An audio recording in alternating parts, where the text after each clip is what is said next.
Overall, capitalism is intrinsic to the human species. Capitalism is not something we invented. Capitalism is not even something we discovered. It is innate to us in every exchange that we have.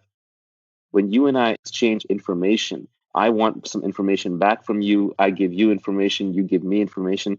If we weren't having a good information exchange, you'd go talk to somebody else. So the notion of exchange and keeping track of credits and debits, this is built into us as flexible social animals. We are the only animals in the animal kingdom that cooperate across genetic boundaries. Most animals don't even cooperate, but when they do, they cooperate only in packs where they co-evolve together and they share blood, so they have some shared interest. Humans don't have that, but we still cooperate. And what lets us cooperate? It's because we can keep track of debits and credits, who put in how much work, who contributed how much. That's all free market capitalism is. So I strongly believe that it is innate to the human species, and we are going to create more and more wealth and abundance for everybody. Everybody can be wealthy, everybody can be retired, everybody can be successful. It is merely a question of education and desire. You have to want it. If you don't want it, that's fine, then you opt out of the game. But don't try and put down the people who are playing the game, because that's the game that keeps you in a comfortable, warm bed at night.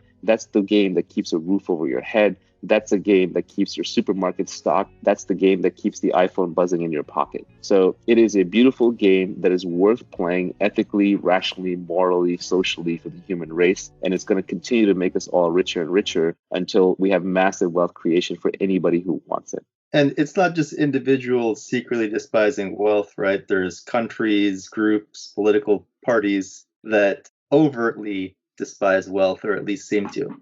That's right. And so what those countries, political parties, and groups are reduced to is playing the zero-sum game of status. And in the process, they destroy wealth creation. They drag everybody down to their level.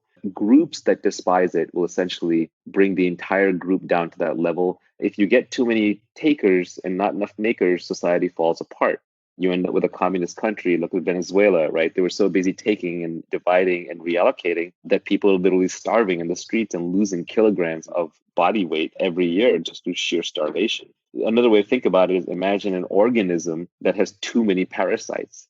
You actually need some small number of parasites to stay healthy, and you need a lot of symbiotes, like all the mitochondria in all of our cells that help us respirate and burn oxygen. These are symbiotes that help us survive. We couldn't survive without them. But to me, those are partners in the wealth creation that creates the human body. But if you just were filled with parasites, if you got infected with worms or a virus or bacteria that were purely parasitical, you would die. So any organism can only withstand a small number of parasites. And when the parasitic element gets too far out of control, you die. So, that again, I'm talking about ethical wealth creation. I'm not talking about monopolies. I'm not talking about crony capitalism. I'm not talking about mispriced externalities like the environment. I'm talking about free minds and free markets, small scale exchange between humans that's voluntary and doesn't have an outsized impact on others.